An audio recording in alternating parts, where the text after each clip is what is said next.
It's 11:42 p.m. Not late enough to sleep, but late enough for honesty. You're lying in bed with your phone hovering a few inches above your face, thumb moving slowly, almost carefully through real estate listings. Not because you're buying a house tonight, but because some part of you wants to understand your life. The photos all look strangely similar. White kitchens, soft lighting, charming, cozy, perfect starter. That looks amazing, right? And then the number shows up again. $498,000, $512,000, $489,900, $500,000. You stare at it for a second longer than you want to admit. Then, almost automatically, your brain starts doing quiet math. You stare at it longer than you mean to, and without consciously deciding to, you start doing math against your own life, your salary, your savings, your rent, your student loans, that promotion you're hoping for but haven't gotten, and a quiet question slips in. What kind of person earns enough to live there? Not can I buy it, but am I behind? That's the part nobody talks about. The salary needed for a 500K home doesn't just test your budget, it tests your identity. And by the end of this video, I want you to see something clearly. The shocking part isn't the number, it's what the number does to your brain. I'm Lucy, and I've noticed something strange about money. The biggest financial decisions rarely feel loud. They feel subtle. They feel like quiet comparisons in the dark. Like when you're scrolling through houses and mentally subtracting your income from someone else's lifestyle. We don't just compare homes, we compare ourselves to the kind of person who belongs in them. And that's where this gets psychological. So if you've ever felt that quiet comparison happening in your own head, subscribe.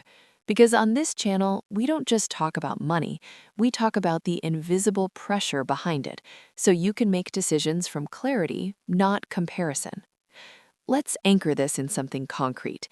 A $500,000 home in 2026. In many cities, that's not luxury anymore. That's normal. 3 bedrooms, maybe a small yard, maybe laminate floors pretending to be hardwood. $500,000. Now, here's where it becomes uncomfortable. When you actually calculate the real monthly cost, mortgage, property taxes, insurance, maintenance, you're not looking at just a number, you're looking at a life structure. At current rates, a house like that can easily translate into a monthly housing cost somewhere around $4,000 to $4,500, depending on location and down payment. Pause there. $4,000 every month, before groceries, before car payments, before health insurance, before anything else that makes you human. Now, here's the retention question I want you to sit with. If $4,000 left your account every single month, what would change about how you think? Not what would change about your lifestyle, what would change about your mental bandwidth? There's a behavioral concept called the bandwidth tax. When a large, unavoidable expense dominates your life, it doesn't just take money, it takes mental space. Your brain begins budgeting in the background, even when you're resting. You feel it in small ways. You hesitate before ordering dinner. You double-check your bank balance before saying yes to plans. You feel a flicker of irritation at unexpected expenses that used to feel neutral. Nothing dramatic, just tighter. And here's the part most people don't calculate.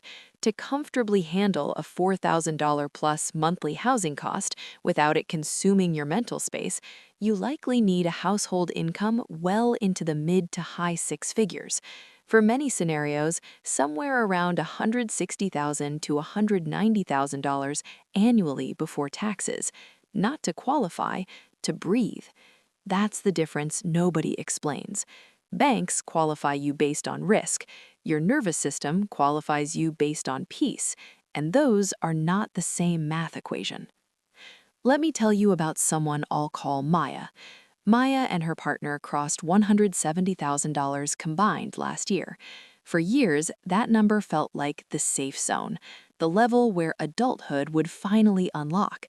So when they found a house around $500,000, it felt aligned, responsible, expected, next step. The first few months felt empowering.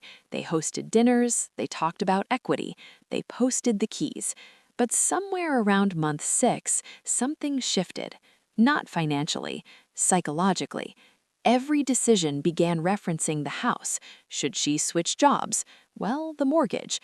Should they travel more? Well, the mortgage. Should they reduce hours? Well, the mortgage. The house didn't ruin their life, it quietly narrowed it. And that narrowing is what most people experience but struggle to name. Here's another concept that matters: identity-based habits. We don't just buy homes for shelter, we buy them to confirm something about who we are: stable, successful, responsible. And when the salary required to maintain that identity is high, something subtle happens. You stop asking, "What do I want?"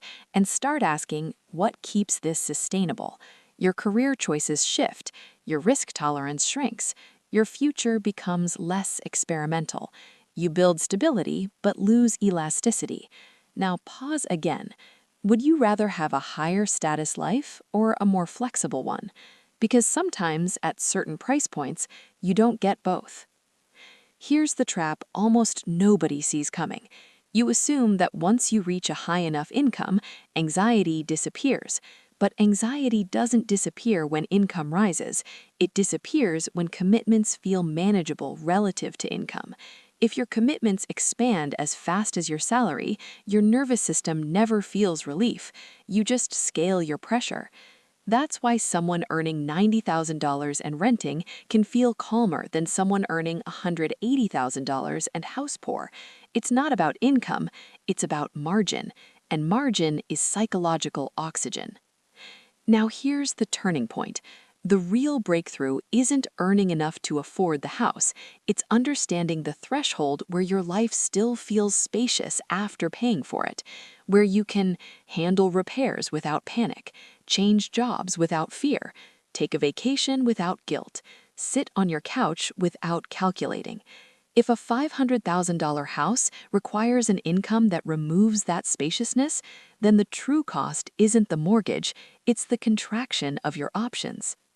And here's something nobody celebrates publicly: choosing not to stretch, choosing the slightly smaller home, choosing to rent longer, choosing flexibility over optics.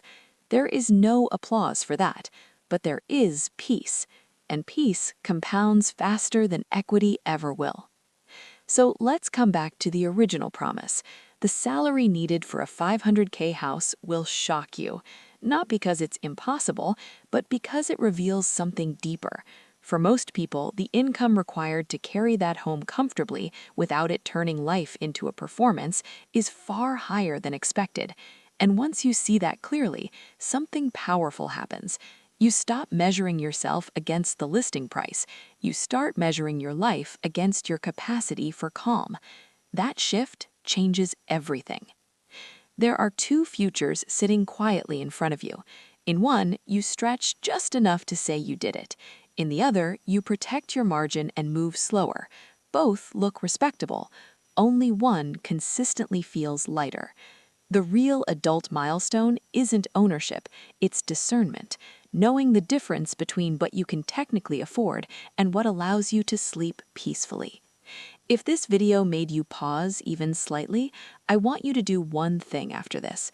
Not open Zillow, not calculate another mortgage, just write down the income level where your life would still feel calm after paying your biggest fixed cost. That number is more honest than any home price.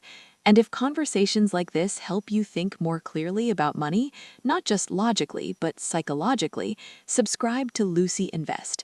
Because we're not here to chase status, we're here to build stability that actually feels like freedom. And that's a very different goal. I'll see you in the next one.